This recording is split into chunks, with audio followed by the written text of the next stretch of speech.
The cinema specialists, Phil and John, are back, and today we are making our official 2025 Oscar predictions. We've been doing this since 2021. If anybody was wondering how we did, I beat John in 2021. I beat John in 2022.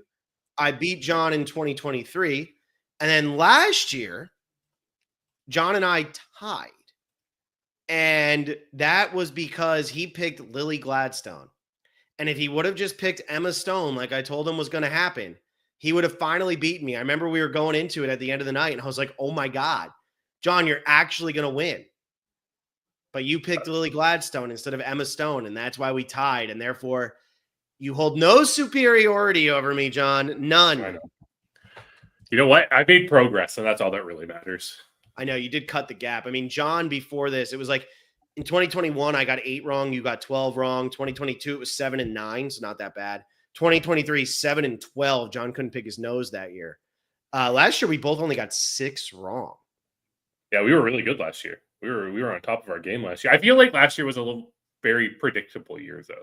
Well, it felt like it was wide open, and then it wasn't, right? It felt like any of those movies could win, but then they couldn't, and it was just an Oppenheimer sweep. So if you were pretty much picking Oppenheimer, you won across the board. Yeah. It was some of those, as is usually how this goes. It comes down to the smaller categories that you kind of have to just take a crapshoot on and hope that you get it right. And hey, guess what, John? Guess where we're starting? Probably one of the big categories, because we have to start big, right? Yeah, you start big and then you go small. That's what you do. You always do that. That's how the Oscars do it too. They're like, best supporting actor right off the bat. Everybody's watching, and then they're like, all right, best sound. All right, we'll start off. You know what? Let's start off with a big one, John. What do the Oscars always do? They start with a big one, and what do they always start with that big one? You literally just said best supporting actor. Well, they always start with the most obvious. Yeah. Which is generally best supporting actor. I don't want it to be a ticker. Oh, I guess it can be a ticker. That's fun. We'll have a ticker going across the bottom. All right, so we're going to start with best supporting actor. Best supporting actor. This is the one of the biggest, the big award that's the most obvious. We have Kieran Culkin for A Real Pain, Edward Norton for A Complete Unknown, Yura Borisov for Anora, Guy Pearce from The Brutalist, Jeremy Strong from The Apprentice. I actually still haven't seen A Real Pain. So I know that Kieran Culkin's going to win, but I still haven't seen the movie because I so easily found everything else. This is the only big award that I actually haven't seen everything for. Because it's not easily accessible down there. It's on Disney Plus up here. Yeah, no, nice and easy. Not. I think it's on Hulu or something here, and I don't have Hulu. Sense. Yeah, I mean that makes sense because our Disney Plus includes Hulu up here. Yeah, that makes sense. That works, but yeah, you have to bundle it down here. You'd have to pay for something that gives you both, and yada yada. Fun. Yeah. So anyway, I think it's going to be Culkin. I can't say who should win here because not having seen Culkin, I don't want to say. If I had to pick between Norton, Borisov, or Pearce, I would pick Pearce over Borisov, believe it or not. Funniest news is Edward Norton actually has the second shortest odds, which I think at this point the sports books are just like, yeah, whatever. Who cares? We know it's Culkin. But right now it is actually Edward Norton who has the second shortest odds. Yeah, this is Kieran Culkin's to lose. There is, again, is probably the most obvious award. Maybe supporting actress is the only one that's more obvious than this at this point. But Kieran Culkin's performance in A Real Pain is so strong. He's going to win this. It's tough to say if he should win it over Guy Pearce. And obviously, we're kind of riding a big Kieran Culkin wave coming off of like the conclusion of Severance and everything like that. Well, Secession. Secession. Don't get your S shows confused. S show is so confusing. Secession and everything like that. So I think he's riding this wave, but in all honesty, his performance in A Real Pain is so strong and so emotional, so heartfelt. He's playing this goofy character that also has this very emotional side that really brings it out, and it feels like a very relatable character, which, as much as Guy Pearce's performance is incredible in The Brutalist, so performance you might not be able to relate with as much as you can with Kieran Culkin. If you can relate to Guy Pearce's performance, please don't call me. Yeah, well, yeah, exactly. I do think ultimately that's what puts Culkin over the edge here. I think, honestly, I haven't seen The Apprentice, so I don't know about Jeremy Strong's performance, but honestly, I'd kind of be okay with any of the other 4 winning this award. I think it's a really good category. I think this is how it generally goes, though, with supporting actor. I feel like supporting actor is always a very strong category. There's just better meatier roles and supporting male roles, it seems like, in Hollywood of like the last 15 years. But it always feels like there's still somebody who's heavily favored to win it anyway. I think the last time that it was shocking was when Mark Rylance won for Bridge of Spies. And even that wasn't shocking, but people thought maybe Mark Ruffalo would win it. That was 16. So that was, what was that? That was the Revenant year. So I don't even think Tom Hardy was nominated. No, that wasn't the Revenant year because the Revenant won Best Picture. What did Spotlight beat that it shouldn't have beaten? Was Revenant. Because the Revenant lost Best Picture. Yeah. That sounds correct, right? Yeah. Revenant didn't win Best Picture. What am I talking about? Yeah, that was the Spotlight year. So the best supporting actor was Christian Bale in The Big Short, Tom Hardy in The Revenant, Mark Ruffalo in Spotlight, and Sylvester Stallone in Creed. That's a great lineup. And that was the one that was probably like the last really wide open one, in my opinion. So Culkin's gonna win this. All the performances are good. I haven't seen Culkin yet, but I am going to, and I'm excited to. But this is the landslide. This is what they will start the Oscars with, and that'll be that. Let's jump into, so we always talk about this. We're going to do our will win and should win for the big categories, or for at least the ones that we have seen multiple of. Like when it comes to shorts and stuff, we don't really know. You will win your Oscar pool based on how you perform in Best Documentary Short, Best Live Action Short, Best Animated Short, and these other smaller technical categories. So I'm going to go to Best Sound because I actually think this is an interesting category this year. John and I talked about this when we were recording our Wicked podcast for our patrons, which Wicked is coming out on Friday, so we haven't put that out yet. But Best Sound is actually very interesting this year because it's Dune Part 2, Wicked, A Complete Unknown, The Wild Robot, and Amelia Perez. Look, I like it because this is the first of 13 Oscars that Amelia Perez will not win. I guess it's really the first of 11 because it's probably going to win 2. But this is interesting between Wicked and A Complete Unknown and Dune Part 2, in my opinion. There's a conversation to be had for all three of those movies. Yeah, I agree. I wouldn't say The Wild Robot's completely out of it. Okay. The sound of the movie is pretty good, but the problem is it's an animated movie, and I don't know how seriously we take sound in an animated movie because we don't really realize how it's interacting with the actors and things like that. What makes this category very interesting is the interpretation of what does best sound mean. And of course, this should mean like sound editing and the use of sound, which, when you think about it, I think Dune is such a lock for this, in my opinion. However, you have 2 musicals in there, and that kind of changes how people might think about it. Now, that being said, I did find the sound editing in Wicked kind of bad, in all honesty. Really? Well, I don't know if you had this experience, but I had the experience where I found the sound mixing wasn't great and the levels in the movie were not fantastic. It was the opening of the movie. The first song was so hard to understand the lyrics. I had no idea what she was saying, and I was like, I hope this isn't how the whole movie's going to sound because I don't know what's going on. The rest of it, I was okay. I only saw Dune Part 2 in theaters, so I don't know what that would sound like at home. I don't know if I'd be going up and down on the remote. But with Wicked, I was at the beginning. Yeah, I did not have to go up and down on the remote with Dune Part 2. And again, I think Dune Part 2, the interesting thing about the use of sound in Dune Part 2 is it's the absence of sound, which really brings up a lot of the performance of sound in that and makes it very evident when sound is being used.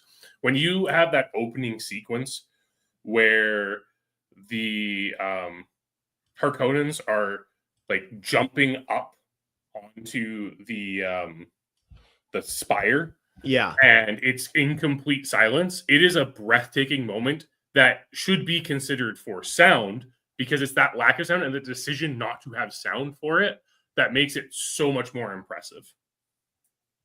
Yes, I'm ready. John, my hand's up. Call on me. Yes, Phil. There's a little movie called Birdman that had a lack of editing, which is what made the editing stellar. And it did not win Best Editing. Yeah, that's true. When there's a lack of, I don't think voters necessarily understand that means it's actually good. So I'm gonna say that though Dune Part 2 is still gonna win this award, and it should. Mhm. It should. This is an award. It Yes. will win. It should win. But Wicked and A Complete Unknown, the reason why I say it's weird is because that movie is about Sound. making music and what the sound is and how you're going from folk to rock. Mhm. But I'm gonna say Wick. I'm still gonna go to Dune Part 2. I'm still gonna go Dune Part 2. I'm also going to Dune Part 2, mainly because I don't know if Dune Part 2 has much of a chance in other categories this year. Visuals, maybe, but other than that, Yeah, we'll have to get into that. it's a very interesting one to consider. I do think that the sound there's a lot of like harsh breathing and stuff like that, which is really impressive in the sound of Dune Part 2. When it comes to A Complete Unknown, like you said, like it's all music, that entire movie, and it's done in a very different way than the musicals. It's a very interesting category this year just because of the push on music in general and how that can confuse voters who aren't nitpicky when it comes to what does best sound mean versus what does best score mean, et cetera, et cetera. Yeah, real Nicolas Cage here. Got a gut feeling they go with A Complete Unknown. I could see it. And that's this. If you're looking for kind of like a dark horse, where'd that come from? It doesn't have the best odds, and that could be the one. It's going to depend if Dune Part 2 gets anything. Does Dune Part 2 get any love, or did it come out too long ago? Yeah. Although I think it will win visual effects. I think that we'll talk about that. Probably. We'll talk about it. But you know what, John? We can't have too much fun. We're going to be miserable a little. Live action short. Ooh. John, so this is where you do your research. So we have The Man Who Could Not Remain Silent, Aline, Anuja, I'm Not a Robot, and The Last Ranger. Now, last year in this one, we had The Wonderful Life of Henry Sugar or whatever. What was it called? Something like that. It was the Wes Anderson one. The Wonderful Story of Henry Sugar. There you go. Okay. So last year we had The Wonderful Story of Henry Sugar. That was a lock. There was no way it was going to lose. This year, this is the most wide open category based on odds from FanDuel Canada. But you live in Canada. So, John, if you want to make some money, this is the one. This is the most wide open odds. This is the only category at the Oscars that does not have a favorite under plus 100, which means they are saying that nothing in this category has a better than 40-something% chance of winning. So this one, John, is it just the lack of big name associated with it? I think that's part of it. I think that's part of why this goes up. Usually when we're looking at the best live action short, there is a large name attached to it somehow. Last year it was Wes Anderson. So it was very clear, okay, Wes Anderson's finally getting his Oscar. Was it the year before that it was the Riz Ahmed short? Yeah, I think so. And that's what it is. And when Sally Hawkins win it back with the phone call. Yeah. Yeah. See, that's the thing is this category is usually so dominated by, oh, here's this one person doing this short movie, and we all know who it is. This year, we're dealing with, I'm pretty sure, if I'm not mistaken, 4 of them are in different languages. Okay. So, 1 of them's in English, and 4 of them are not English. Okay. And I might not, yeah. And on top of that, only 2 of them are American. The English-speaking one, and then the Anuja is also an American film because it's an American Hindi language short film. Mm-hmm. So because of that, this is just such a wide open category. And when we're looking at the topics of these shorts, they're so different this year, right? Like Alien is no, that's just Aline, right? Isn't that just Aline? I believe it is Alien because it's about immigration. Yeah, I think they're doing a play. I think. Yeah, I believe so. I'm not 100% I think the word is lean. So that's about it's a lien. So here you go. A lien is a right to keep possession of property belonging to another person until a debt owed by that person is discharged. So it's about a guy who goes in, and it's an immigration thing where he gets detained. So that's where it's a lien, but it is spelled out as alien, like you're saying purposefully. Yes. Anuja is about a 9-year-old girl with a life-choosing opportunity that tests the bond with her sister. So Anuja does have Mindy Kaling as a producer. Okay. So that could count for something. but it looks like I don't know. And then what? The Man Who Could Not Remain Silent is about the Stripski massacre of 1993. Yeah. It's not. And the interesting thing, The Last Ranger is about rhino poaching in South Africa. I'm not sure what I'm Not a Robot is about. It's about somebody who's not a robot. Listening to a cover of Radiohead's Creep. Okay. But the other thing is, like, there isn't one of these that sticks out as the, hey, I'm the Hollywood poster child of what is going to garner votes right now. That subject matter that it's like, okay, this is where Hollywood's going to lean. Because I mean, we've talked about it previously when we do our Oscar predictions. Hollywood loves their virtue signaling, essentially. Yeah. And the fact is, like, we have to look at these and see, okay, which one really signifies as like this is the virtue signaling this year because it's so tight. Yeah. But I know which one, but I'm not going to tell you. Okay. You're going to make me say something first, eh? Oh, yeah. Well, gold for gold, John. You know what? I'm just going to say it because I want it. I'm going to go with A Man Who Could Not Remain Silent. Let's give me the Croatian film. Yeah, this is where I win. This is how I win. I'm going with Aline. And Real Nick on Stage says I would pick The Immigration, but it's so bad. LOL. I'm going with Aline. Supposedly Donald Trump has a cameo in the background on a TV. Like, it's not actually Donald Trump. It's like a news thing. I mean, dude, with all the ICE stuff that is going on in America right now, the perfect movie for Hollywood to pick. Just hopefully they voted in time. I'm going with Aline. That's the question. And then we're gonna get into that question when it comes to best documentary too, in my opinion. So what was it? The Man Who Could Not Stay Silent? Yes. It's such a long Who Could Not Remain Silent. I'm not refixing it, John. Yeah, that's fair. I only typed it for us to know. We'll figure it out. If we can't figure out which one that is, we messed up. Yeah. All right. Animated short. Boom. Let's do it. So animated short film is Beautiful Men in the Shadows of the Cypress, Magic Candies, Wander to Wonder, and Yuck. And also when I said it's in the shadow of the cypress, I'm not going to get John Travolta on this podcast. I said it correctly.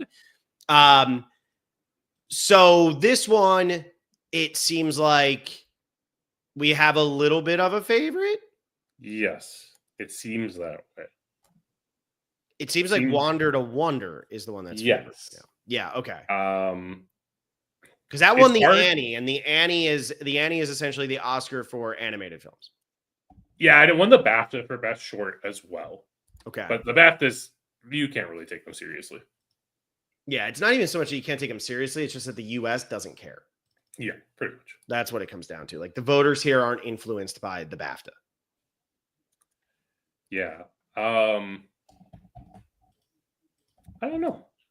This is, again, a category that, like, usually I'm so on top of the shorts because they're usually really easy to find. And this year I just, like, couldn't find anything. Yeah, and so there's no, like, Pixar in this one or anything this year, huh? No. That's the other thing is, like, there's no big front runner as, like, this is the short that is going to stick out. Yeah. Well, I'm going to play the favorite then, and I'm just going to go Wander to Wonder. Yeah. Well, I took a bit of a risk last time. I think I also have to go with the favorite on this one. So I also have to go with Wander to Wonder. Now I'm hoping that I get a chance to see these before Sunday. And then you'll see me here or on, like, X or whatever being like, I made a terrible mistake with this choice. But hey, and maybe you will have. I mean, I think what's interesting is, so they play a lot of times the animated and live action shorts. They'll play them in a theater where all of them are together for the price of one movie. We used to do this in college all the time.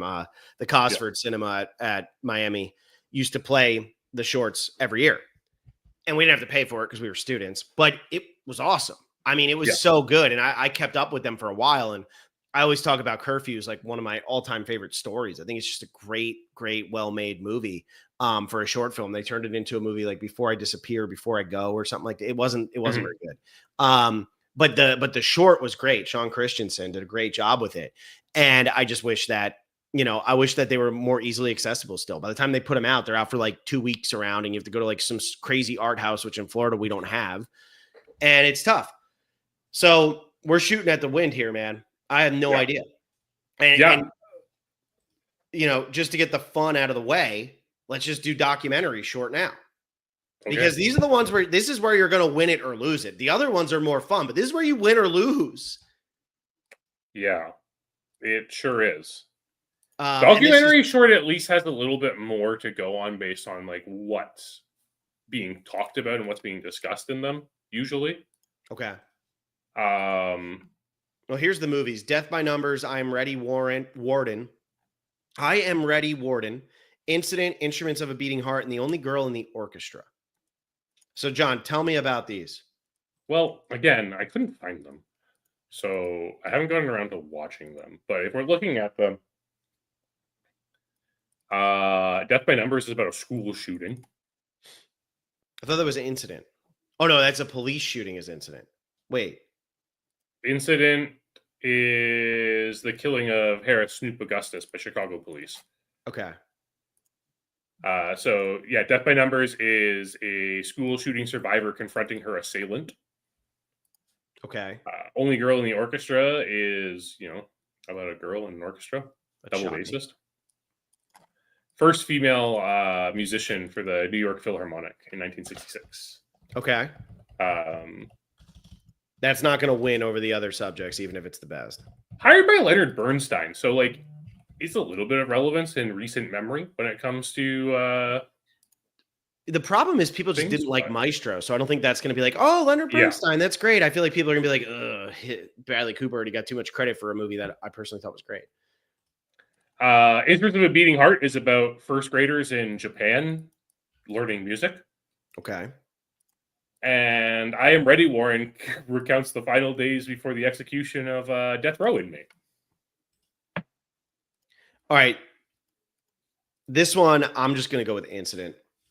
That sounds, based on everything you just described, I feel like Incident is the one that's going to win. So that's what I'm going to pick it. I'll pick it first so that you can go. Cool, because I'm going to go with the odds maker, and I'm going to take I Am Ready, Warden. And that is the one that's favored. There you go. I gave you a chance. You did. I gave you a chance. But yes, I do think there's a very the Incident makes it up there just because of the subject matter and because it's one of those things that people really care about. But I also think this is the real question, John. Which one was on Netflix? I'm not sure. That's probably because I don't have Netflix, though. I don't either. But I think what it comes down to is like, as much as like police brutality is very forefront in the minds of the people and stuff, the problem is like so are school shootings, so is like incarceration and death row and like the death penalty, right? Like these are all topics that are so excessive. And it sucks that in a year where there are 2 short documentaries about musicians and music that neither can even be considered. But we had a music one win last year, so I guess it's okay. Yeah. No, what won last year? What was it called? What was that? You got it right. The Last Repair Shop. Yeah, that's the one. And I did the ABCs of book banning, which was the New York Times one or the New Yorker or something like that. Yeah. Anyway. All right, here we go. Last one that I have no idea what I'm talking about, and then we get into the good stuff. So thank you, everybody who stuck around. Documentary feature. John, give us the history. Tough. This one is tough this year because there are some heavy topics when it comes to these documentaries. Black Box Diary, which is about sexual assault investigation in Japan. No Other Land is about the Israeli-Palestinian conflict. Soundtrack to a coup d'etat is about the Cold War and American musicians Abbey Lincoln and Max Roach as they crashed the Security Council to protest the murder of a Congolese leader. Mm-hmm. Sugarcane is about residential schools in Canada. Very sad topic. And Porcelain War is about Ukrainian artists as they face the current Russian occupation in Ukraine. So what was No Other Land again? That was the one about Israel and Palestine? Yes. Done. So here's the thing. There's been a lot of talk about Russia and Ukraine over the last week. Did that happen after voting closed? I think so. I I think think it so. started like right after voting closed, Yeah. right? Yeah. Yeah. I'm going No Other Land. I feel like that has been the biggest topic by far in people's minds in the US at least. And if that's where Well, most of the before vote this are going. last week when it switched to Ukraine again. Well, But that's how I mean, yeah, don't get me that's started, John. Don't do this to me. I'm not. I'm just saying. You The thing are. is like again, these are all very topical conversations. Sugarcane was the only one that I could even find, and I didn't get time to actually watch it. Mhm. Now that I know what it's about, kind of glad I didn't because residential schools is very depressing. But so are all of these topics, right? Tends to be how best documentary feature works. Sometimes we get those happy ones, like the one a couple years ago about the elephant. That was pretty happy. Yeah. But this year, not so much. We're dealing with someone's. I agree. It's No Other Land this time, just because of the timing. I think if the Oscar voting happened like slightly later, it would be much more of a toss-up. But I think the current political discussion around Ukraine happened just after voting closed. Yep. I think that's it. So there you go. No Other Land. All right, we're getting into it. Adapted screenplay. Let's do it. Boom. Adapted screenplay of Conclave, Nickel Boys, Amelia Perez, A Complete Unknown, and Sing Sing. And you know what? Because we're into this now, let's actually give the writers their credit. Screenplay for A Complete Unknown is James Mangold and Jay Cox. So James Mangold up for 2 Oscars here. Conclave, Peter Strahan. I always say his name wrong. I know how to say it, but I can never do it. I say it in my head right, and then it comes out wrong. Amelia Perez, screenplay by Jacques Audiard, in collaboration with 3 other people. Nickel Boys, Ramel Ross, and Jocelyn Barnes. And then Sing Sing is Clint Bentley, Greg Quidar, story by Clint Bentley, Craig Quidar, and Clarence Macklin, and John Devine G. Whitfield. This is another really lopsided category.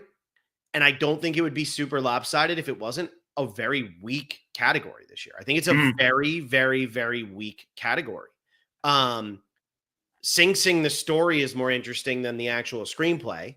Mhm. Amelia Perez never should have been up. We're going to hear that a lot. Nickel Boys, the screenplay, John and I talked about it for our Patreon today, left me in the dark a bit, and I just feel like it could have been better handled. I feel like it's the cinematography. That's where this should have been nominated. And A Complete Unknown is a solid screenplay, but like, is that what we're talking about coming out of the movie? Of like, wow, that was groundbreaking. Got to give that one. It's a very by the books biopic. So Yeah. Conclave is the massive favorite, and I can't really argue it. I wish I could. I think what it really comes down to in this category is Conclave is so far ahead when it comes down to it. And again, dealing with, the Pope's worsening health and everything, it is coming to the forefront about what this movie is about now, too. So I think that kind of plays into it a bit here. But in the end, this is just, like you said, it's just a weak category this year. It is. And it's nothing there's no actual one that's really pushing it the boundaries of what the nominations are here. It's not like we're looking at a year where there's like this very well-known thing being adapted that is getting the nom for it, right? And we don't have a best adapted screenplay for Wicked. Mm-hmm. So that's the well-known thing that Wicked probably could have put up a competition. Honestly, it probably could have won this category. It honestly probably could have won because of just how everything else is sitting here. Conclave is probably going to win. Should it win? Maybe not. I think Nickel Boys probably should win this. Nah. Usually you're really off of it after you found out that you didn't understand the ending. Yeah, you know what, though? Here's my thing. I said to you, like, I said it, I defended it like crazy in that podcast. I'm not going to spoil it here in case people haven't listened. I felt like they went a symbolic route. Mm-hmm. And then it turned out they went a literal route. Yeah. But the style over the substance screwed me. It left me in the dark. And you know what? Conclave. Conclaves will win. Conclave should win. That's how I feel. Okay. Yeah. What do you got? Conclave's going to win. I'm still going to stick it to Nickel Boys just to make things a little more interesting. Now, it is interesting. Actually, you know what? Ramel Ross and Jocelyn Barnes did win. Sorry? The WGA. Did they? Yeah, they did beat, but Conclave wasn't up. So I don't know if that was something where... Is that one of those, like, not members of the union type thing? Yeah, it must have been something like that because he wasn't up. So Nickel Boys won. Interesting. I'm going to stick with it. Although I think that there should be some mention of A Complete Unknown here. Like you said, it is a typical music biopic, but it's handled much better. And a lot of that comes from the way the screenplay incorporates the music of Bob Dylan. Wait, so what are you going with? You're picking. I'm picking Conclave, and I will say Nickel Boys should win. Okay. All right, let's do original. Original screenplay. A lot more interesting this year. Yeah, kind of. Anora, The Substance, A Real Pain, The Brutalist, September 5. So again, I said I was going to give everybody their dues here as we actually read the names. So Anora, Sean Baker, Brutalist, Brady Corbet, and Mona Fastfald. Real Pain, Jesse Eisenberg, September 5, Maurice Binder, Tim Feilbaum, co-written by Alex David, and then Coralie Farge for The Substance. So we have 3 people who are also up for director who are up here. Yes. Do you think, because I think this is between Anora and The Brutalist. No, I'm sorry. The Brutalist won't win this, but I think this between Anora and The Substance probably. I agree. Yeah. Do you think that there's any chance that because Sean Baker wins this, Brady Corbet wins director? If Sean Baker were to win this, do you think that could be the route it would go? I don't think so. Okay. Now I'm questioning it, but I don't think so. I think it's more likely that the person who wins this wins the other one as well. Okay. Because so The Substance, Coralie Farge also wasn't up. Coralie Farge was not up for the WGA because I think she's in the Directors Guild. I don't think she's in the Writers Guild. Right. So she wasn't up for the WGA award. So that is a little bit of an unknown here. I know that Jesse Eisenberg won the BAFTA. I don't think that matters. No. Though the script for that movie's really well written. Yeah, it's another. I haven't seen it. That's really the only movie that we're talking about tonight that I haven't seen. I know. You go first this time. I think if we just look at the climate around everything, I think this is Anora's to lose. I do think Anora, honestly, will win and should win. This is the tightest script. The thing that might go against Anora is you don't realize how good this script is until the last scene of Anora. Yeah, that's true. That's true. It's the last scene. So it's literally the last thing you're thinking about. Makes you reflect on how good the rest of the movie has been written. There's been so much singing of praises for this movie that every Academy voter likely watched this movie. And it is one of the only ones I am very confident in saying that about. The Substance, probably one of the other ones that I think almost everyone watched just because of the hype that was surrounding that movie. And you get the old timers who love Demi Moore. So you're going to get the younger crowd who will watch it because it's body horror and it's different. And then you'll get the old timers who would normally avoid that type of movie who will watch it because they love Demi Moore. I think what it comes down to, for me at least, like I think The Substance could stand a chance if we're dealing with people who, like, depending on voters, I think the younger people are still going to migrate more towards Anora when it comes to their votes this time. And I think the older crowd will too, despite the fact that the older crowd might be really latching on to some of the more themes in The Substance, the idea of like aging and aging in Hollywood and how that impacts you and everything like that. And the Hollywood satire of it all can't be understated because the Hollywood we know how much Hollywood loves Hollywood.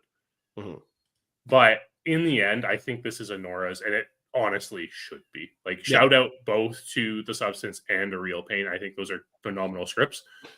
But in the end, like, The Substance isn't even the best body horror movie. No. Anora needs to win this, in my opinion. I have it as a will win, should win. I don't think my will win and should win are going to be that different this year. I don't think so. We've mentioned it before, and especially through all the Patreon podcasts where we've discussed this. This is kind of a weak year. I'm looking at last year. For Best Picture, I said it. Oppenheimer should win The Holdovers. Nolan, Glazer. Stone, Murphy, Giamatti, Downey Jr., Gosling, Randolph.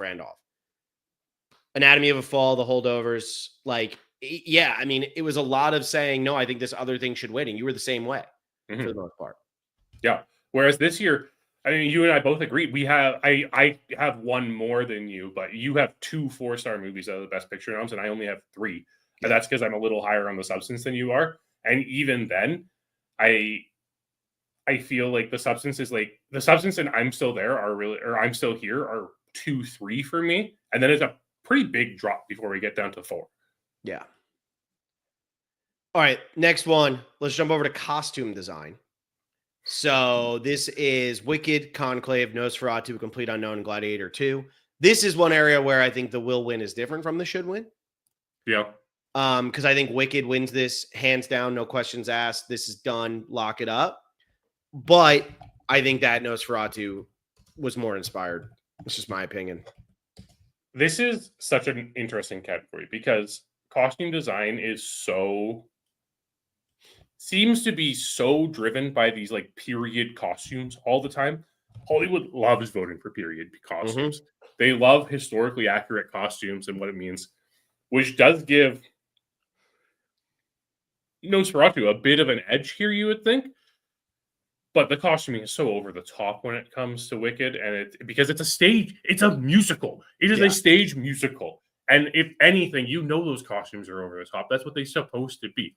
Just for this scene alone of Cynthia Erivo with the hat at the dance. Like that scene alone, every single costume in that scene could win the Oscar. Yeah. And that being said, like I think the other nominees this year, there's just too much subtlety in the costumes. Yeah, Nosferatu's isn't very subtle. I mean, Nosferatu's is pretty in your face, but but again, it's the period aspect of it, right? Like Conclave is up there, has the second shortest odds, but like it's just a bunch of bishops dressed as bishops. Yeah. How exciting is that and all that garb, right? A Complete Unknown, again, period pieces. They look really good, in all honesty. They really do kind of capture that era really well. And then Gladiator 2, also period pieces, but I couldn't tell you anything about Gladiator 2, and I think this is just here, so Gladiator 2 gets a nomination. Yeah, I agree. People thought Denzel was going to get nominated for a while there. So what are you picking? What's your go-to? I'm picking Wicked as the will win.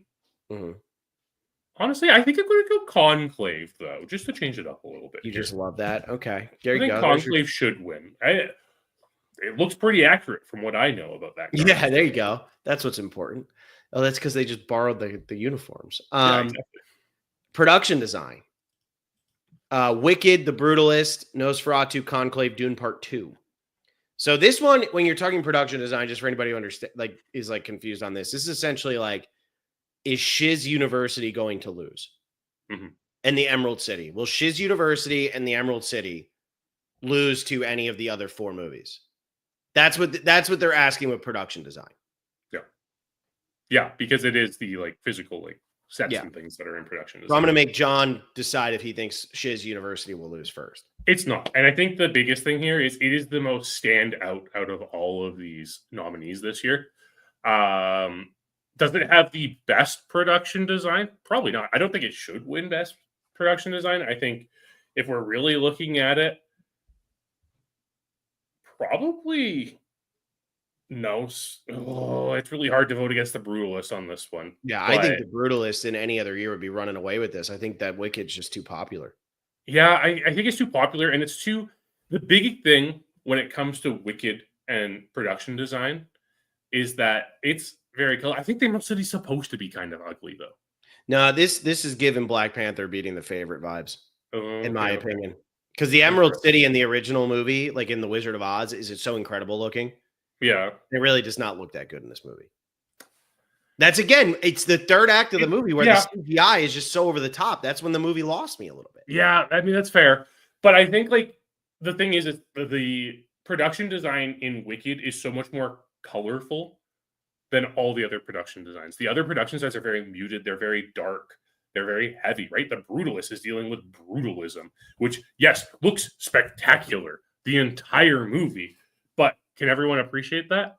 I don't know. Nosferatu has this perfect encapsulation of 19th century England. But does it really stand out against something like Wicked, which is just so over the top with its production design? I don't think so. Dune, again, the production design, there's some cool things in it, but it's a lot of sand. Are you really giving production design to sand? Yeah, you're right. The colors are what's going to do this. I'm going with Wicked. I think The Brutalist should win, though. I really do. I think The Brutalist should win this easy, and I don't think it's going to be. I don't think it's close. Ultimately, I tried to play devil's advocate here, but The Brutalist should win. Brutalism got my seal of approval. It's so ugly. That's Yeah, what's going to it's kill great. everybody here. Yeah.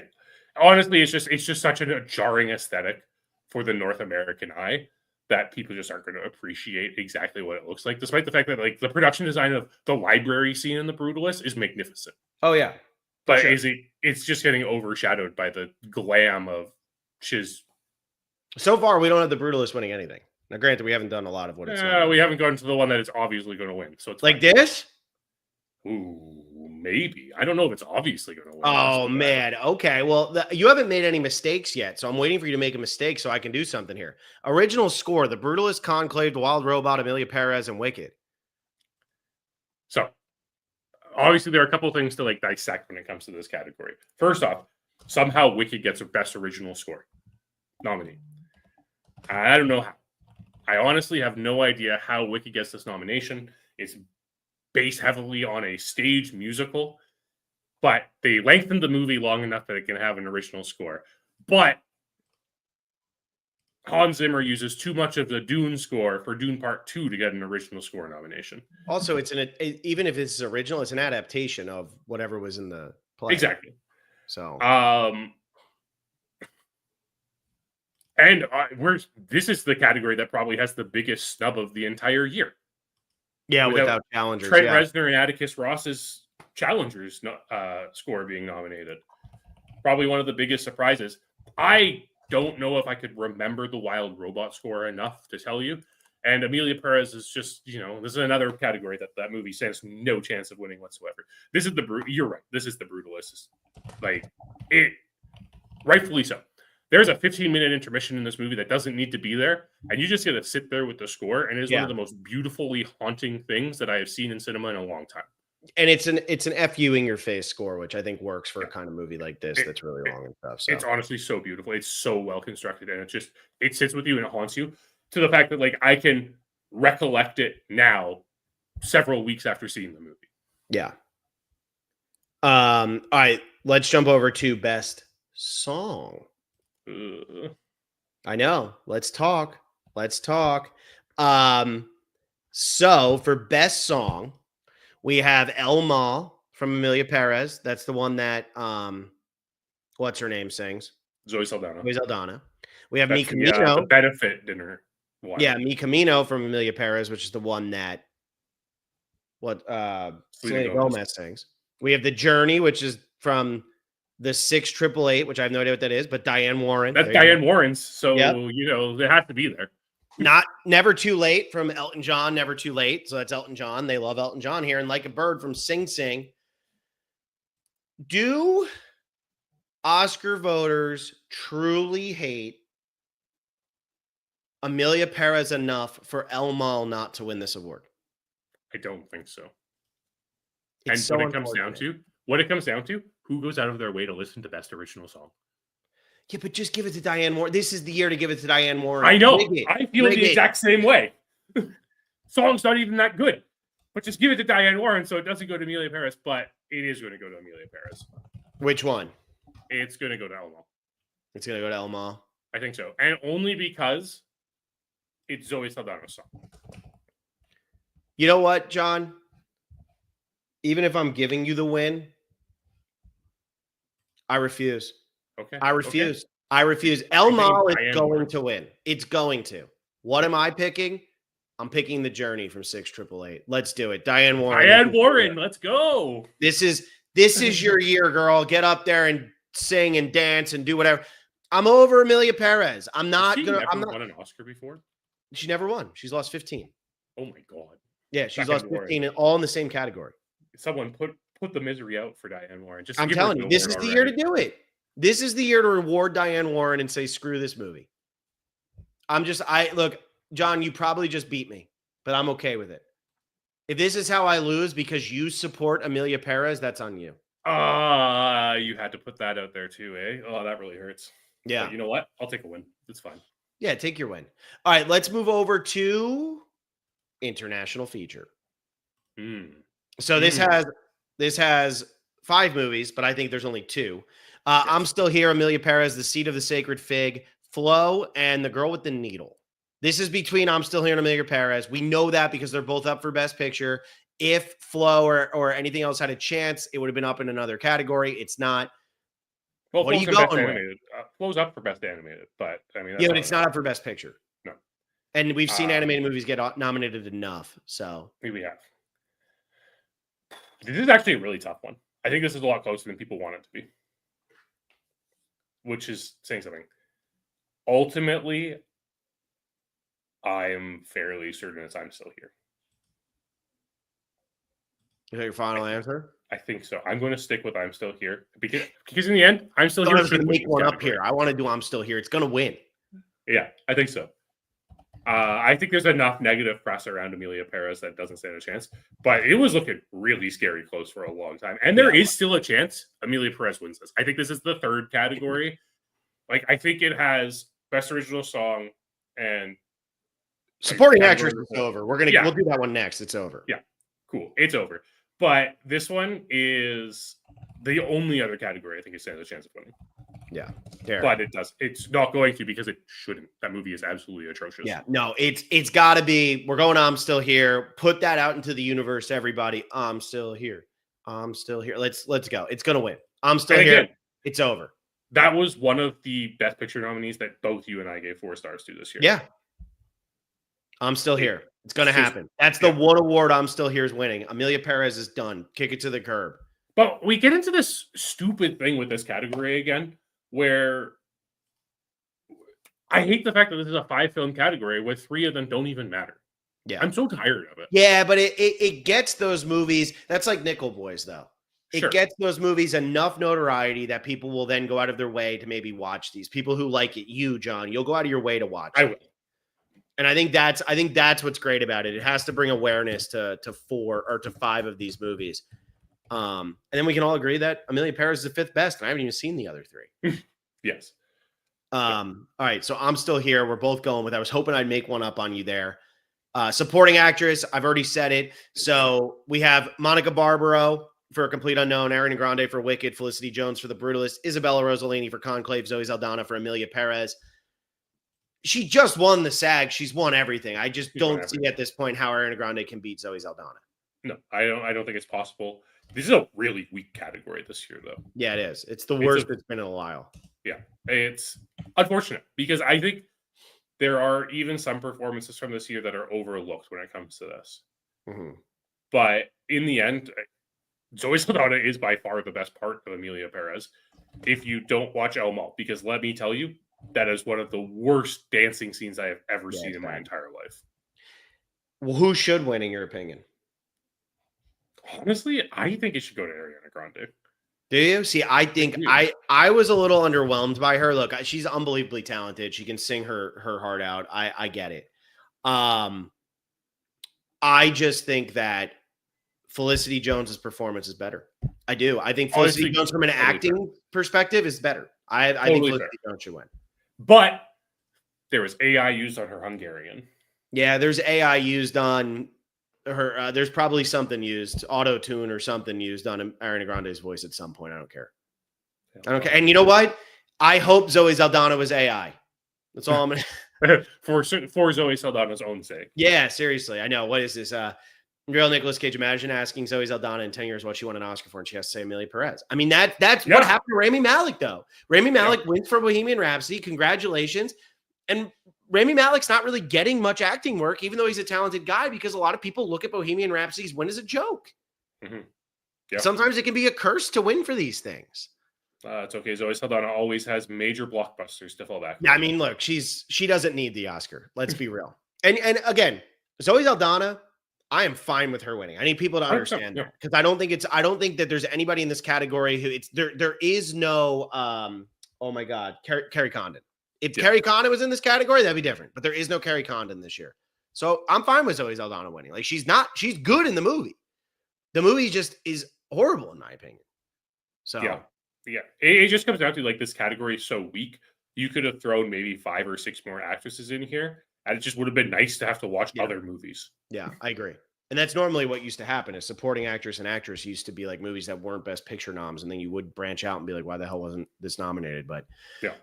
Makeup and hairstyling. I like that John doesn't know where we're going next, so he's just on the journey. It's true. We have The Substance, Wicked, Nosferatu, Emilia Perez, and A Different Man.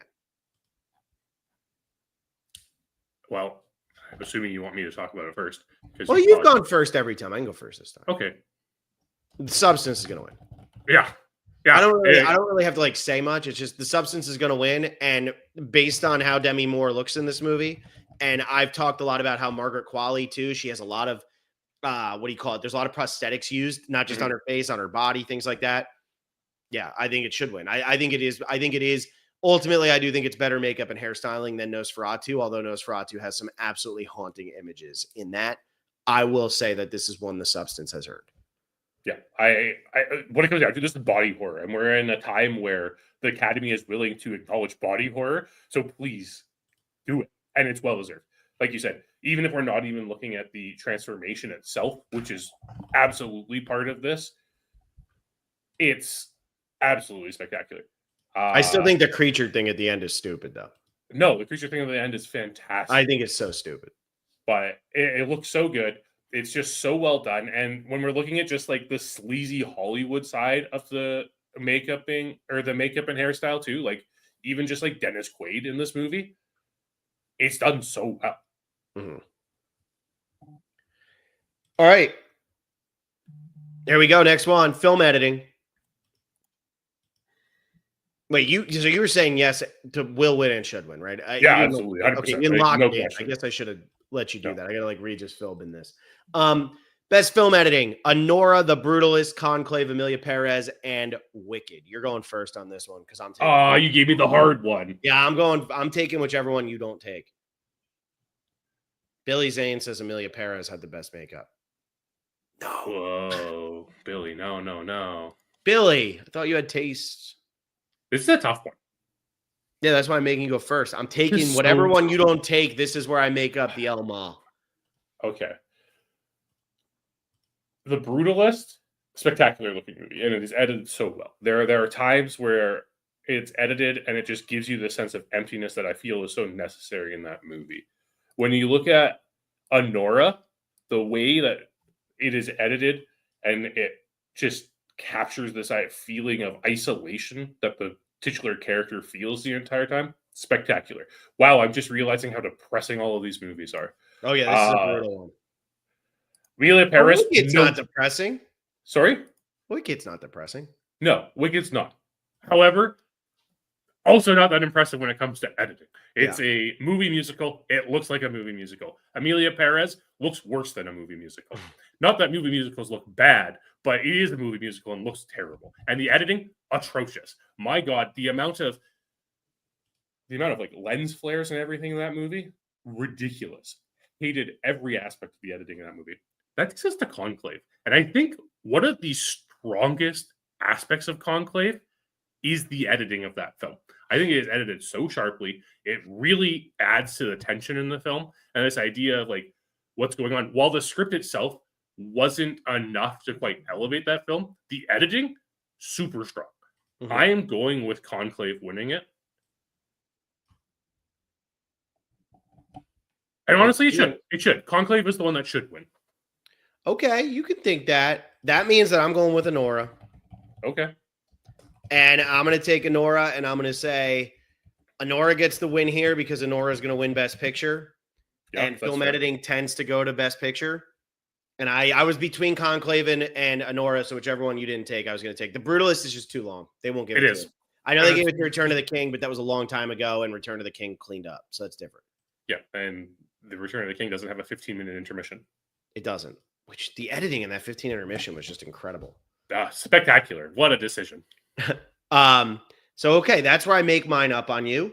Let's go to, because I have the banner not ready. Let's go to animated feature. Okay. This is an interesting category this year, I think.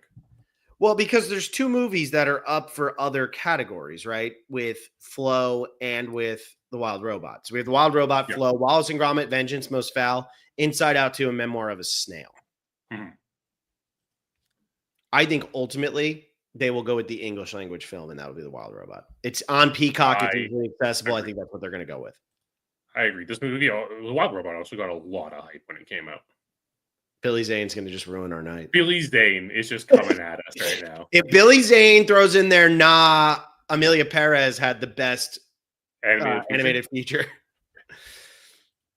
I think when it comes, honestly, The Wild Robot is by far the best of these animated movies too. I haven't seen Flow, but oh yeah, that's the one that I've heard really good things about. I've heard very good things about Flow, but I've heard some people kind of have an issue with it at times when it comes to it being an animated feature and everything like that.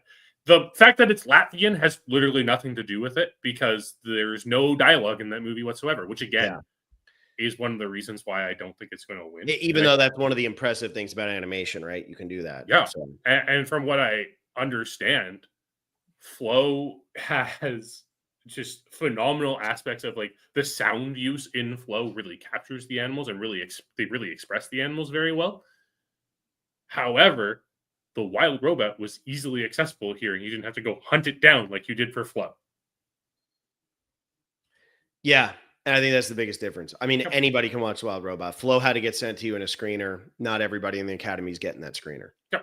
And when it comes to the other nominees, this is one of the years where I feel like Pixar doesn't even stand a chance. No, Inside Out 2 has no shot. Rightfully. No shot. Inside Out 2 was not very good. No. I actually kind of if Wild Robot wins, another check mark to Universal over Disney with Epic Universe opening in 3 months too. Yeah. So and I didn't get around to Memoirs of a Snail. I've heard really good things, but I've also heard that it's a very sad, dark, depressing movie. It sounds like something I would really enjoy. Lives. But Wallace and Gromit, it's a Wallace and Gromit movie. I'm just exactly that Wallace and Gromit still gets nominated. Yeah, well, I mean, it won last time it was nominated, so who knows? Maybe everyone just loves Wallace and Gromit, but I think we're past the point where everyone has that fond memory of it. Yeah. All right. So I'm going to Wild Robot. I can't say if it should win because I haven't seen Flow, so it wouldn't be fair. Yeah, that's how I am too. I can't say because I don't know. We're going to visual effects. All right, visual effects. We have Alien Romulus, Better Man, Dune Part 2, Kingdom of the Planet of the Apes, and Wicked. I'll do this first. Dune Part 2 is going to win. Kingdom of the Planet of the Apes should. Okay. You know why? You know why? I love that movie because it's the only thing it's nominated for. Come on. Give the Planet of the Apes something one day. My God. No, Dune Part 2 is the best. But from a troll perspective, I just have to say Kingdom of the Planet of the Apes. Cool. Well, I'm just going to stick with Dune Part 2 for both because, you know, I'm not crazy enough to take Kingdom of the Planet of the Apes as will win because that would be a freebie to you. Yeah. If we're looking at the other movies in this category, like Alien Romulus looks good. They did a really good job at containing like Fede Alvarez and the crew did a really good job of containing that small space in that movie, making it feel good. Lots of work with the face huggers, which is sick. Love that with like the actual things. But in the end, you saw the movie, right? Yeah. Yeah. The end, I think, honestly, you show that human alien hybrid at the end, and everyone will be like, you know what, I'm good. Doesn't win best visual effects because of that. That guy looked like too many of my friends. That was the problem. Oh, that's a scary thought. Wicked, one of the weakest parts of that movie is the visual effects in that movie. I completely agree with that. The end of that movie looks terrible with all the CGI. All the animals, I hate the look of the animals in that movie. That is kind of a personal preference thing where I just don't really like that style of animation.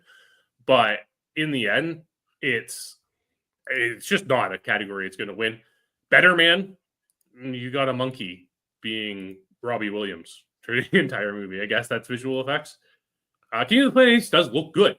And there are a lot of visual effects in it because it's like all CGI. I mean, yeah, it's all and the fact that it wasn't Andy Serkis this time, I think, is what was most impressive. Is that like we've seen now that this has moved past. There is a next generation behind Andy Serkis that can really pull this off. Other people who can do mocap, so very important. It is huge. I mean, because that's the best kind of visual effects, in my opinion. I mean, Doom Part 2, just the Coliseum scene alone is the end of it. Getty Prime is just over. Gorgeous. The decision to put that entire sequence in black and white looks great. The fireworks in the sky, absolutely phenomenal. And then on top of it, you have giant sandworms. You have moments like that opening sequence where the Harkonnens are jumping up onto that spire that I mentioned earlier.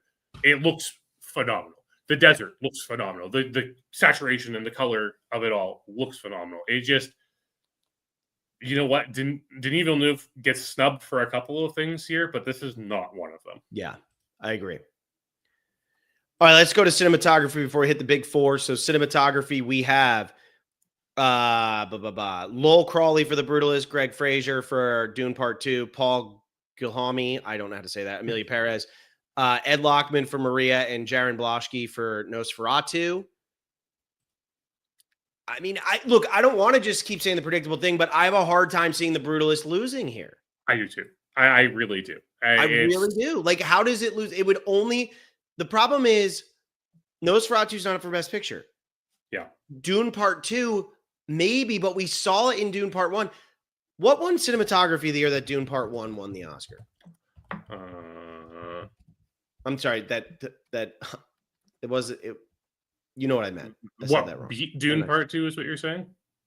When Dune Part 1 was nominated for Best Cinematography, who won it? Great question. It won. It beats The Power of the Dog. Which also, like, The Power of the Dog, I just looked, its IMDb rating is 6.8. Are people out of their minds? What? Did you not understand? I'm sorry, what? Like, was the movie that scary for you? Was it that complicated? That movie's great. I freaking love that movie. Oh, it was a tough one. Yeah, the problem is, like, does the Academy want to give it to the same person again for essentially the same movie? I'm like, yes, I get it. Dune Part 2 very different than Dune Part 1. Dune Part 1's a far superior movie. But do you give it to them again? I don't think so. And The Brutalist cinematography is spectacular. Yeah, it is. The Brutalist cinematography is the best part of the movie. The score is probably the best part, but I don't know. I think the cinematography, the haunting images of that building up on the hill and stuff as they get going. Oh, and the that marble in the library, so good, and in the library, yeah. No, the cinematography is absolutely spectacular in this film. All right, I'll go first since you're being indecisive. I'll take The Brutalist. Okay, I'm also going to take The Brutalist. Dude, we got to change on something here. We have. I took the winner for Best Original Song, so I'm going to win. Yeah, you have one different. We have two different. We have three different. We have four. We only have four differences right now. Great. It's going to be a close race this year. Or it's going to be over in the first 5 seconds because there's no way to catch up. Yeah, that's very true. The problem is, like, again, with this being a weaker year, I feel like a lot of the winners are just so much more obvious. I will say that I think that we have 3 wide open categories remaining out of the final 4. That is true. And then maybe not wide open, maybe that's dramatic, but there are multiple things that can win. At this point, I think Best Picture is over, but for director, actress, and actor, I could see Chalamet winning Best Actor is huge. Everything out. Yeah. That throws everything out the window. So I'm saying that The Brutalist should win cinematography. I'm saying it will win cinematography. Is that what we were talking about? Yeah, I agree. Yeah. You're doing the same. All right. Let's do actress first. Okay. Because I do feel like that's a little bit less dramatic, even though it's still dramatic in my opinion. We have Mikey Madison for Anora, Demi Moore for The Substance, Fernanda Torres for I'm Still Here, Cynthia Erivo for Wicked, and Carla Sofia Gaskin, who will be at the Oscars, for Amelia Perez. She did say she is going. I'm making you go first. I'm making you. You're gonna beat me, and I'm doing everything now. I know. So honestly, this is the top end of this category is very strong, very, very strong. We can completely cancel out Carla Sofia Gascon, obviously not winning whatsoever. No chance in hell. You would actually have a easier time driving to hell than this woman winning the Oscar. The real Nosferatu will be in attendance at the Oscars. Yes. Before you won't be able to tell because of how cameras work with like vampires and stuff. But yeah, that's true. Yeah, but we don't need to know. He's just going to be there terrorizing everybody. But anyway. Exactly. The fact that Cynthia Erivo has the same odds as Carla Sofia Gascon is wild. But then you get into these other 3, and like Fernanda Torres isn't going to win. Very subtle performance, not what they really like giving Best Actress to ever. We've talked about it several times. Like the subtle performances, she's spectacular in I'm Still Here, but in the end, she is not Mickey Madison in Honora, and she is not Demi Moore in The Substance. This is so tough. And I'm still just filibustering while I try to decide. Yeah, you got to pick your pick. I'll pick actor first, but you got to pick this one first. Okay. Well, in the end, I do think, because it's been like back and forth. There have been so many comments from very prolific people saying that Mikey Madison deserves this, and she does. Mikey Madison absolutely deserves this. Far and away, the best performance of the year. I don't think there is anything that comes close to Mikey Madison's performance in Honora. The SAG win for Demi Moore, though, puts that in there, and ultimately, if there's one thing we can count on the Academy, it's giving the older person the award over the deserving younger person. I am going to say that Demi Moore is going to win, despite the fact that Mikey Madison absolutely should. So you're going Demi Moore win, Mikey Madison should. Yes. I am going to say Demi Moore wins and Demi Moore should. Boom. Wow. I said it. And that's what I did with Emma Stone last year, too. I thought I was going to go Lily Gladstone the whole time, and I took Emma Stone and said she should win. I do believe the longer I've thought about it, look, Mikey Madison is incredible. If Mikey Madison wins, she's one of the best Actress winners of all time. There's no question in my mind. Demi Moore gives an Ellen Bernstein. She will win this Oscar for Ellen Bernstein in Requiem for a Dream. Like she gives an Ellen Bernstein type performance in Requiem for a Dream. The desperation, the scene where she is talking while stirring whatever, that scene right there is incredible. And it's hammy, yeah, but she's leaning into what the performance is. Mm-hmm. I love Demi Moore in this movie. I think Demi Moore ultimately should win this Oscar. I think she will win this Oscar. And yeah, I think she closed the book on Sunday by beating Mikey Madison. I think it's over. I agree. I think that's just what it comes down to. Is like as soon as she won the SAG, the writing's on the wall now. Yeah. Now we get into actor. This looked like Adrian Brody was not being impacted at all by the AI scandal. I don't know. Whatever. Controversy? Yeah, whatever you want to call it. Here's the thing. He loses the SAG. Here's the last SAG winners. Cillian Murphy, right? Cillian Murphy wins the Oscar. Brendan Fraser wins the Oscar. Will Smith wins the Oscar. Chadwick Boseman wins, then loses to Anthony Hopkins. Joaquin Phoenix wins the Oscar. Rami Malek wins the Oscar. Gary Oldman wins the Oscar. Then we get Denzel beats Casey Affleck. So that's 2 out of however many. Leo wins the Oscar. Eddie Redmayne wins the Oscar. Matthew McConaughey wins the Oscar. Daniel Day-Lewis wins the Oscar. Jean Dujardin wins the Oscar. Colin Firth wins the Oscar. Jeff Bridges wins the Oscar. Sean Penn wins the Oscar. Daniel Day-Lewis wins the Oscar. Forrest Whitaker wins the Oscar. Philip Seymour Hoffman wins the Oscar. Jamie Foxx wins the Oscar. Johnny Depp loses to Sean Penn for Mystic River. Daniel Day-Lewis loses to Adrian Brody for Pianist. Russell Crowe loses to Denzel for Training Day. Benicio del Toro wins, but then ends up winning supporting actor, so Russell Crowe wins. So let's go back to 2004. Since 2004, only twice has the man who has won Best Actor in a Leading Role lost the Oscar after winning it at the SAG. Yeah. I'm taking Chalamet. Okay. But Brody should win. Oh, you put me in an interesting predicament here. Yeah, that's why I did it. Because if you're winning already, John, you could be going into Best Actor being like, all right, it's over. I don't have to worry about it. I took Chalamet too. But if you're losing, you're going to be pissed at yourself for not taking Brody. I know. But this is tough because we talked about this on the Patreon podcast when we were talking about Chalamet's chances when we did the Complete Unknown.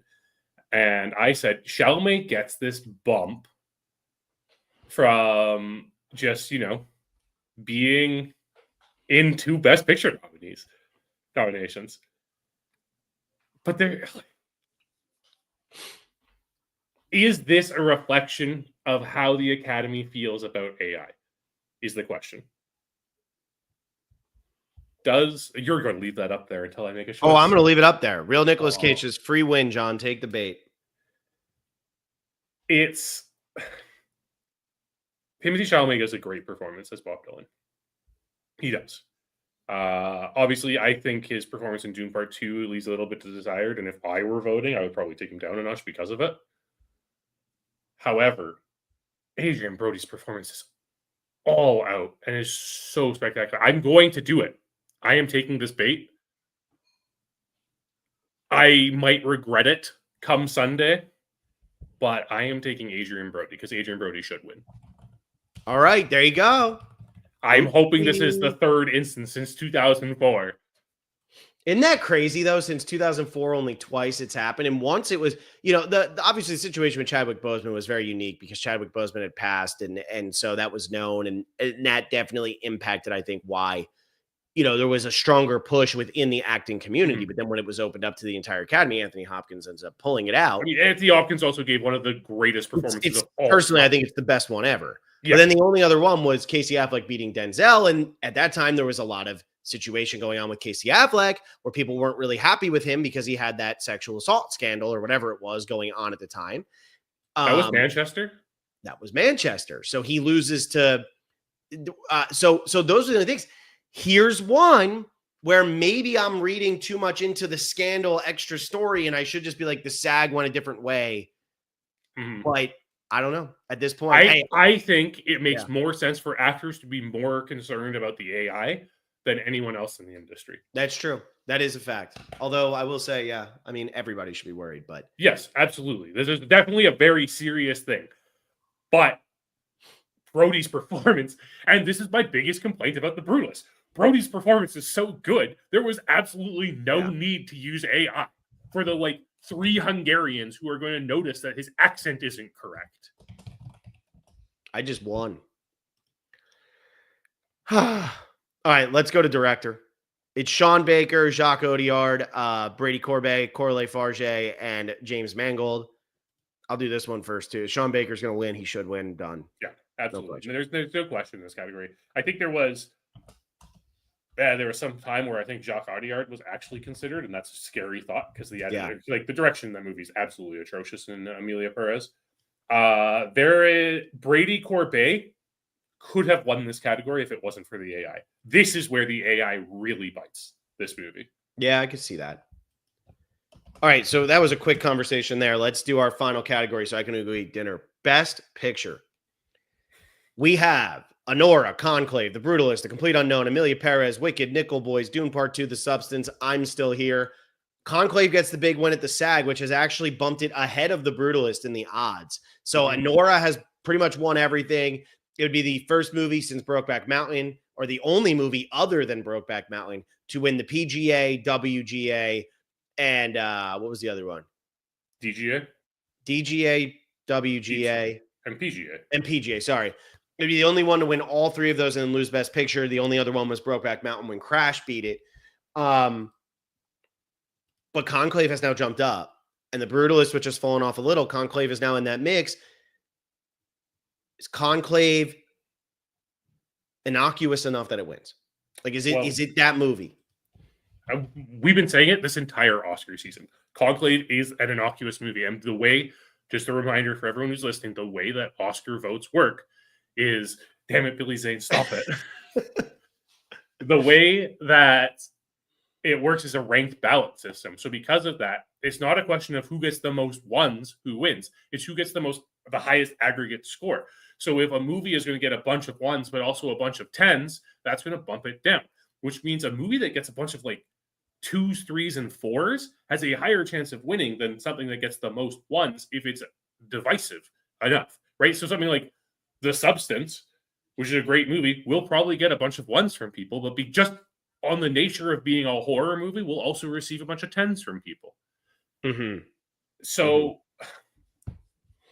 and the awkward thing about the way that the SAG works with this is it's for best ensemble cast. It's about acting. It's not about the actual movie. And I'm going to be honest with you. Conclave winning this makes sense. I thought that there were I 100%. thought Stanley Tucci could get nominated. I thought that John Lithgow could have been nominated. I thought the guy who plays the Mexican priest, I thought he could have been nominated. I can't think of his name, but I thought he could have been nominated. He was so good. And what is his name? Yeah. Javier or something in the movie. He's the Yeah. one who does the vape hit. He's Yeah. so good. They all could have been nominated. Mhm. And it makes sense. Honora has a very great supporting cast too, so I have to say that. It does, but like if you're looking at an ensemble cast in general, giving very strong performances, it makes sense that this goes to Conclave. Does it change everything? This is again, I think, when it comes to Best Picture, The Brutalist takes a hit from being a 3.5-hour movie, so not everyone's going to sit through it, and the AI thing impacts its odds here. I think this is another one where it takes a hit because of that. And you know what? I've been saying it all year. Honora has been my favorite movie of the year. It is the best movie that came out this year. It should and will win Best Picture. I have the same thing. It's Sergio Castellitto who does that's who I was thinking of, the one who plays the Roman, the Italian one. He's so good in that movie. And it's not it's just all of the supporting though, from like they're all great. Every country that's represented in that movie, they're all so good. They all could have been nominated. So that makes sense with Conclave. Honora's going to win. It's going to happen. It's over. Honora's going to win. It should win. And John and I have a lot of very same things. People have been raving about this movie since it came out for good reason. This is, again, this is easily my favorite movie of the year. It was just the best movie that was made this year. Yeah. Yeah. All right. Well, that's going to do it. Those are our Oscar predictions. Let us know what you're thinking. Carlos Diaz. That's the one. That's the one. He could have been nominated too. He's great. Let us know what you think, what you think is going to win, what you hope is going to win, and we'll see you Oscar night. I gave John the win this year. John the win this year. Can he blow it? Thank you, everybody. Like this video, subscribe to the channel, and we'll see you next time. Here, I'll remove the banner at the bottom so you can see the Patreon. Next time in 2 weeks when we talk about plot. Oh yeah, that's right. We're gonna be doing, dude. I forgot. Yeah, so in 2 weeks we're gonna be doing a bracket. We're bringing brackets back for March, and we're gonna be doing bracket of the 16 best what do you call it? Plot twists in movies. So if you have a plot twist you want us to include, make sure to put that in here. John, I totally forgot. I gotta go eat. I'm dying. Yeah. Thank you all so much, though. We'll talk to you later.